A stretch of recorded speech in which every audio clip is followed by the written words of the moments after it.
So good morning and welcome to this week's session of Control+M Presents Plex Education. And this week we're talking about Problem Control Advanced. This is our little contribution to help everyone in the Plex community do some learning while we're experiencing some slowdowns. Remember to check out our YouTube channel where we have recordings of our past sessions. Feel free to share these invites and our YouTube links with all your Plex friends. And please, while you're out there, give us a thumbs up. We like the kudos. So this week we've got Danielle Giles, Plex Accredited Implementation Specialist, who will be talking about new options for problem control, and there have been some significant changes. So take it away, Danielle. All right, thanks, Patty.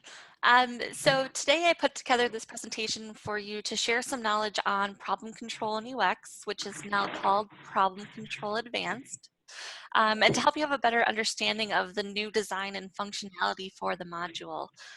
One of the main focuses today is how to convert your classic problem control forms into Problem Control Advanced. So today, what we'll review, we'll talk a little bit more in depth about Problem Control Advanced. We'll talk about the standard forms that are available in UX right now. And then we'll talk about how to convert classic problem control forms and individual problem records. And then finally, we'll talk about a really cool feature of Problem Control Advanced, which is the customization of the forms within the module. Please hold all of your questions for the end. There will definitely be some time at the end of the presentation. So let's get started.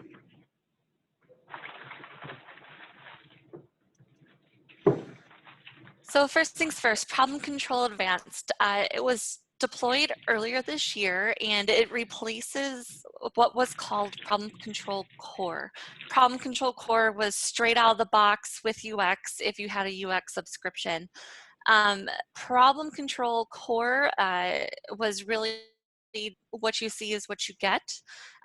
There was no way to really customize your forms, and there was a lot to go behind the process of converting from Problem Control Classic into UX with Problem Control Core. Problem Control Advanced gives you a lot more flexibility with the module. As I mentioned previously, it allows you to create your own fields and forms to suit the specific needs of your company. You no longer have to rely on Plex to intervene and do the conversion for you. You also don't have to rely on Plex anymore for SQL updates to like any specific fields that you want to add to your problem control forms. There's a great reference guide out on the Plex community that I'd highly recommend you review if you want to learn even more outside of the scope of this presentation today.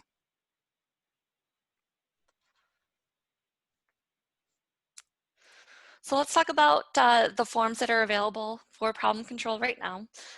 Very similar to what's already out there in Classic. So you have your initial problem report, which is a problem form used to capture basic information about a problem when it happens.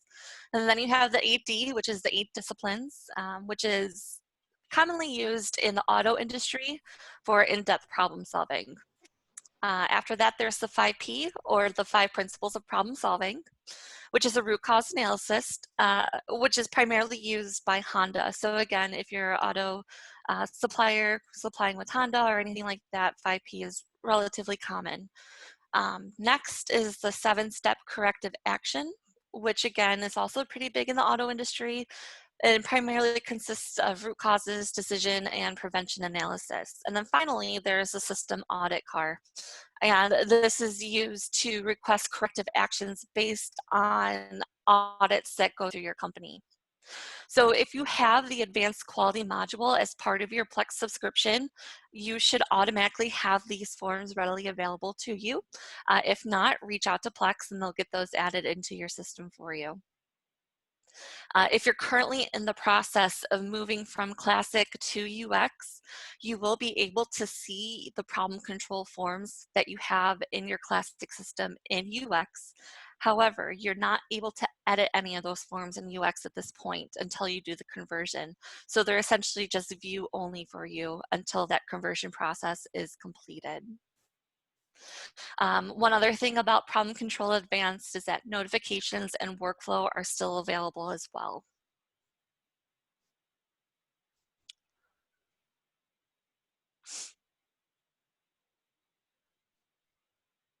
So right now, Problem Control Advanced gives you the opportunity to create your own problem control forms by using a screen called the Problem Control or Problem Form Designer.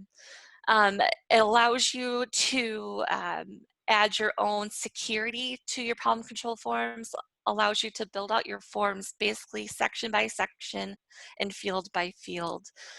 You no longer have to manipulate the standard forms that are already within the Plex system. So basically there's no limit to what you can do within problem control. So if say, for example, you want to use something outside of those 5 forms that are already provided to you, you can go ahead and create them yourselves within problem control. And again, the best part is you no longer really have to have communication with Plex to get your fields or anything wired up for SQL. Problem Form Designer allows you to do that yourself. So you can create your own fields and define the data sources and the wire ups and the outputs as well. So it's really great that we now have this tool available to us because it provides so much more flexibility, and you're no longer waiting to get a response on a case a week after you enter it. You can just get your forms up and running right away yourself. Once we go over into the Plex system, I'll do a quick demo on how we can start to build out our own forms. So now let's talk a little bit about the conversion process. So there's a conversion process for your actual problem form types, like your 5P or 7-step corrective action. And then there's also a conversion process to convert individual problem records. So you have the flexibility to choose what problem control forms from your classic system you pull over into UX. So if you have inactive forms or forms that have already been completed within classic, you don't necessarily have to convert them over into UX if you don't want to. So there's a screen within Plex called the Problem Control Classic Conversion Manager. And this is where you will start that conversion process. So essentially what it does is it lists all your classic problem control forms, and as you go through and select them, you can use the Convert Classic Problem Form button up in the action bar to move your forms from classic to UX. The Problem Control Classic Conversion Manager screen, it gives a lot of really interesting details about your problem control in classic versus problem control in UX. So there's different fields here. It shows you which forms are active in classic, which ones have been converted to UX, and which ones are actually active in UX. And it also gives you a count too. So you can see right now in this particular example, I have active problem counts in classic only, and I don't have anything quite in UX.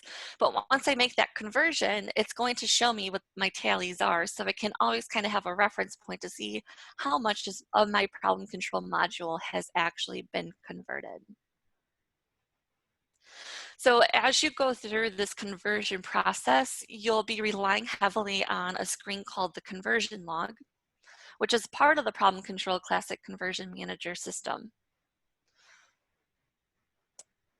So the conversion log itself documents the progress of your conversion process of each individual form that you have out there. So right now, what you see on your screen is an example of the conversion log for my 7-step corrective action form type.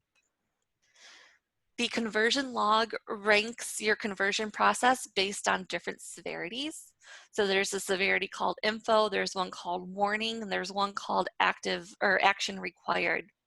The action required severity essentially means that there's some additional cleanup that has to be done in order for the conversion process to be successful and for that form to be usable.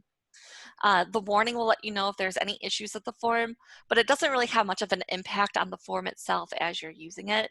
And then the info is just simply that. It's just some additional information about additional or certain fields on your form. The conversion log breaks down the information by classic form sections and by the classic fields.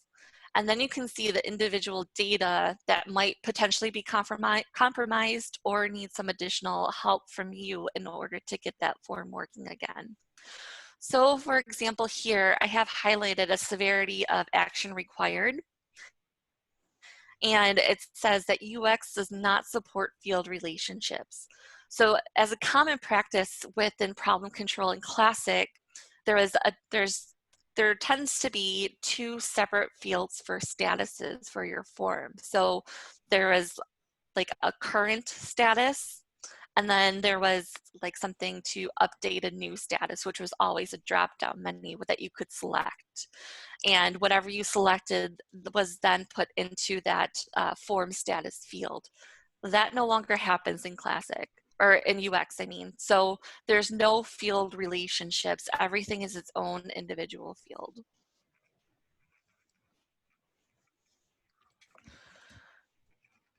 Some additional information about the conversion of your problem control forms as well. After your forms are fixed and converted into UX, you have to manually make them active. They're not automatically active for you in the system. It's a small detail, but it's a kind of a major detail as well, because if you convert your form and it's not active, then nothing's going to show up in your problem control module, and you won't be able to add forms of that type. Once you convert an individual form, you can then do a mass conversion with all of the individual records for that form, or you can do it one by one.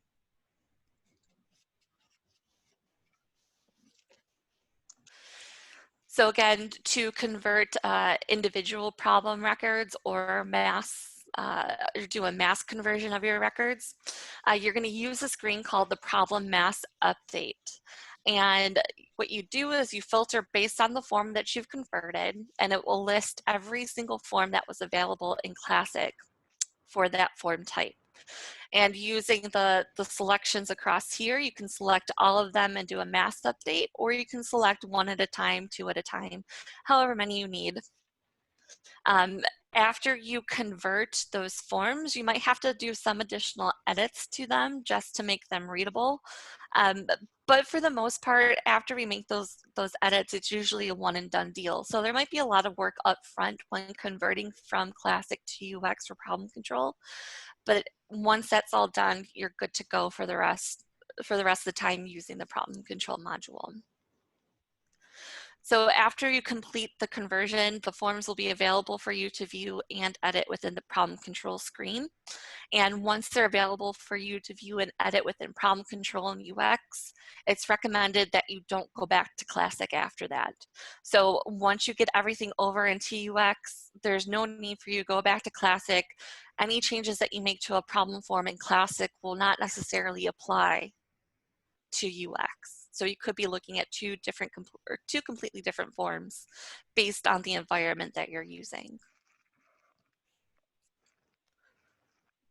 So at this point, what I want to do is go over into Plex, and we'll look at a couple of examples. We'll start off here in Classic. So as you see here, this is just the Classic problem control screen. And there's almost 15 records here within our Control+M Solutions PCN. If I go over here to UX, right now you see all those records here. And if I was to click into this one, for example, Plex is going to give me a warning that this is read only. So I'm not able to update this form at this time. And that's because it has not been converted.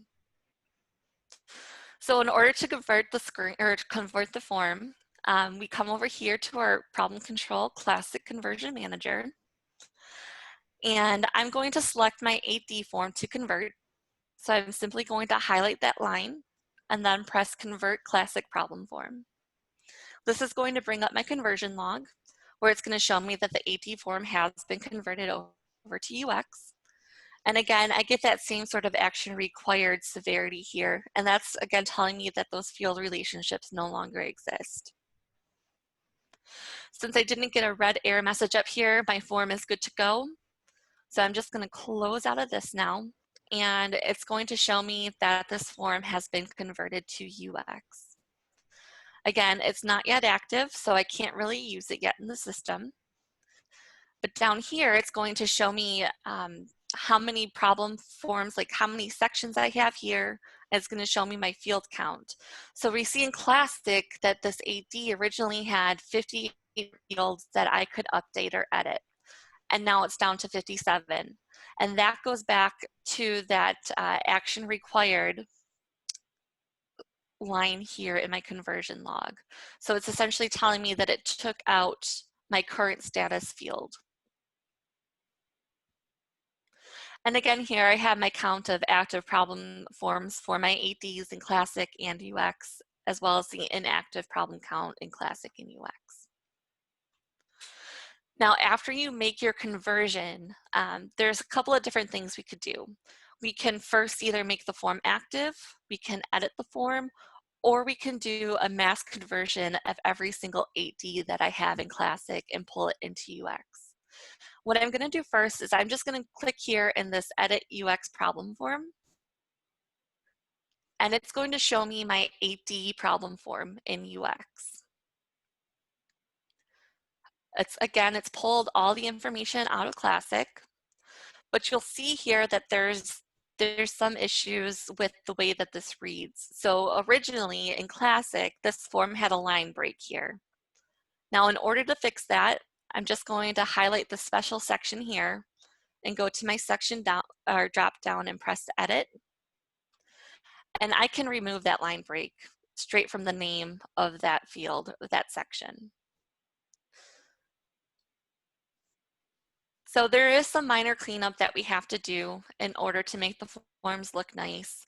But again, it's a one and done deal. So once I get that done with, I never have to worry about that again anytime I use this form. So I'm going to press the back button and go back to my conversion manager. And what I want to do now, I'm just going to go straight over to the screen called Problem Forms, and I'm going to do a search. So now I see my two UX problem forms that I have converted from Classic. I have my 5P and my 8D. And I need to make this form active. So what I'm going to do here is just go into Edit. And again, you're brought back into that problem form designer. And I need to make this form active. So I go Form, Edit, and Active.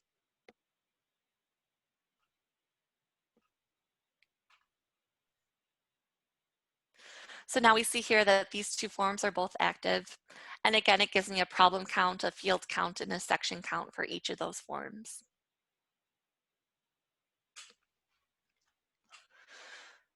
So now what I can do is I can go over to my problem mass update, and I can search for my problem form of 8D. And I'm going to do a search. And this shows me the 3 8D forms that I had over in Classic, which are now available for me to convert. So what I'm going to do is I'm just going to select all 3 of these here and press the mass update button. And then I have to select the new problem form that I'm going to convert these forms to. So the current form was just the AD. What I want to do is convert them to the AD UX version. So I'm going to select this and press OK. And then Plex is going to let me know that those 3 forms have been converted. So now if I go over to my problem control screen and I just want to search for my UX records only, I'll do a search. It's going to show me my 5P UX and my AD UX. So now I can click into any of these forms and I can make edits to them as I go through my problem control process. Again, now that I've converted this form, the last thing I want to do is go back into Classic and make changes, because the changes in Classic will not be applied to your forms in UX.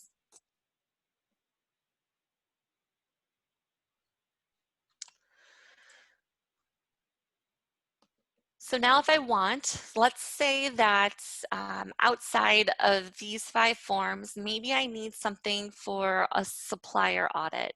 Maybe I need a form called supplier audit. So I'll just create one myself. And to do that, you'll be in the problem form screen and you'll press the add button.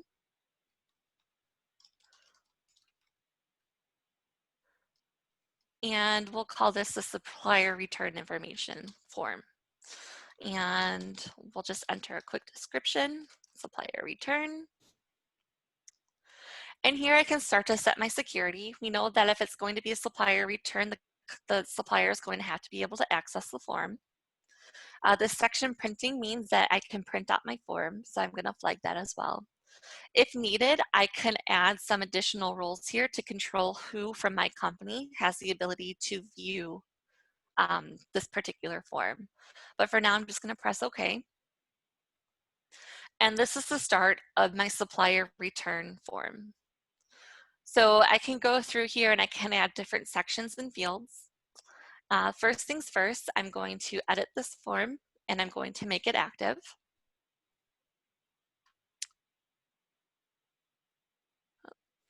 Can't do that yet because I have to add a field. So what I'm going to do here is I'm going to press the section button and I'm going to press add. And my first section, I want to be supplier information. I'm going to keep a sort order of 10 so that it remains my first section area. And again here, I can control security by the individual section.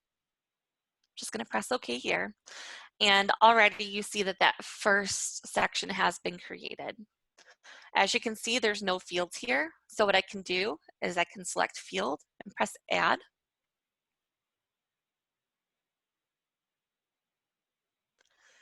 And I can start to build out the different fields for this particular section. So I want to have a field that's going to tell me who the supplier is, who's going to be using that supplier return form. So I can select my value field, and I'm going to do a wildcard search here of supplier, and I'm going to select supplier number. And then again here, I'm going to do another wildcard search for supplier, and we'll say supplier code. Finally, we can do a field type, and this determines how that field is going to act. So since I have a lot of different suppliers within my system, I'm going to use a modal picker to be able to pick the supplier every time I need to use this form. For my field validation, I'm going to make this field required. Again, you can set security on your individual fields. You can also set default values. This allow problem copy here is if I want to copy this form and create another form on top of it, this field will copy over for me. So right now I have my field selections up here, but the system doesn't know where to pull any of this information from. So I'm going to set a data source and I'm going to pull it from a stored procedure.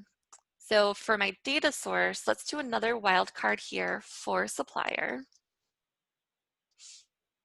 And we'll use suppliers get. I can use different wire up parameters as well if I want to. So if I want only active, I can do a value of 1, and that's going to pull my active suppliers only. And then I'm going to press OK. We'll press OK one more time. And the cool thing about this is now that I built out that field, I can test it right away to make sure it's pulling the correct information. So since I set it as a modal picker, I can click on the magnifying glass and it's going to give me a list of all of my suppliers. So if these fields don't work or they're not pulling the correct information, you're going to have to update either the data source that you're using or modify the different the field values within the individual field itself. So this is the start of my supplier return form. As I go through this and build it out, I can add additional sections and I can add additional fields to suit the needs of what this form needs to have on it. From there, you can make the form active and then you can use it within problem control on a regular basis. So at this time, what I'd like to do is open the floor up for some questions.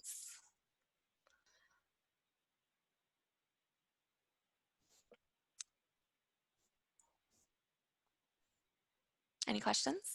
I just want to remind everybody that I did mute everybody. So if you have a question, you should be able to unmute. If you can't unmute, hit me up in the chat and I'll unmute you. Easy for me to say.